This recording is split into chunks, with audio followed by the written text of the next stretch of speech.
Okay, I want to talk to you about something called the money market. Okay, the money market is going to be graphed like this. This is the graph of the money market. And what the money market does is it shows us how much money is out there at one time in what we call M1, or how much money we have in like our checking accounts, in our cash that banks can loan out. This is all part of the money supply. So MS stands for money supply. And you can see it's a vertical curve because at any one time there is a finite amount of money in the economy. Now it's a lot of money, trillions and trillions and trillions and trillions of dollars, but there is a finite amount. And then the downward sloping MD stands for money demand. It's the demand that we have for this money, okay? And where money supply and money demand meet, we get what we call our nominal interest. In the money market, in the graph of the money market, on the x-axis we have literally the quantity of money, okay? The quantity of money, the amount of money that we have. And on the y-axis, we have nominal interest rates, nominal or short-term interest rates. So, if this is our interest rate here, this is the cost of borrowing money. Okay, so we're going to be talking about monetary policy. The Federal Reserve controls monetary policy three different ways. One of the ways you've learned about is changing the reserve requirement, or how much money banks have to hold on to and can't loan out. One way is the discount rate, how much the Federal Reserve charges banks when they loan banks money. And the third way is open market operations, or buying and selling treasury bonds, which we'll have a video that you can watch on that too. But any of those things, what they're trying to do is affect the money supply. Okay, so the lower the interest, more people take out loans. It goes back into banks. Money is being produced.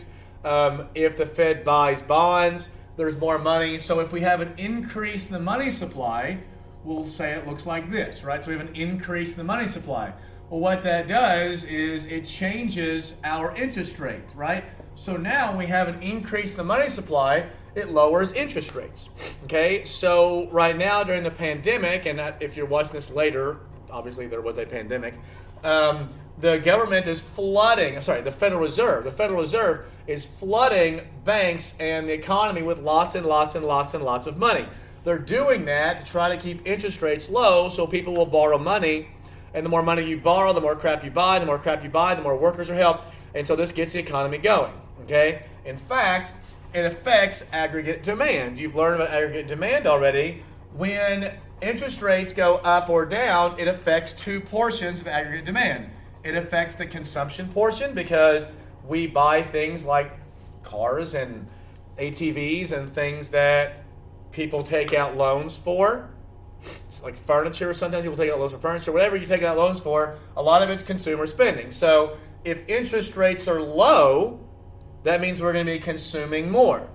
Also, the investment portion, or the capital good. So this is more like businesses. The lower the interest rates, the more businesses will take out loans. And that will increase the economy, or increase output. So if we have a decrease in interest rates, it leads to an increase in aggregate demand. And aggregate demand would go this way, raising GDP, lowering unemployment, and also increasing price level or inflation.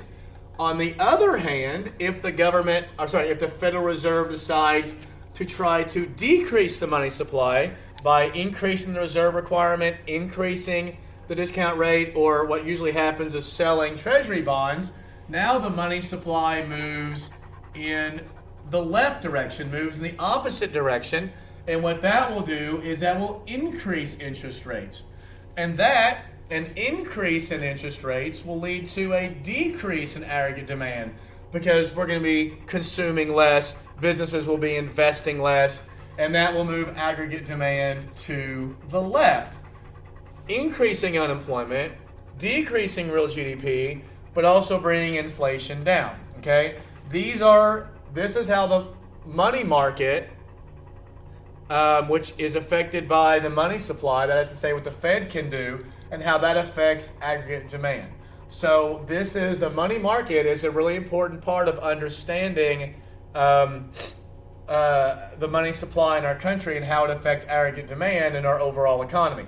Now, as you've learned, there is like a full employment, output or recessionary or an inflationary gap on aggregate demand, aggregate supply graphs.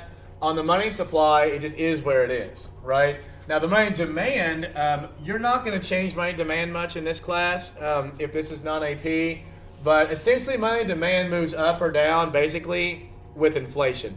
If prices go up, that means we need more money, which will raise money demand, which also increases interest rates. If we don't need money that much or prices are low, then money demand might shrink or go to the left, bringing down interest rates. Okay, so that is what the money market is.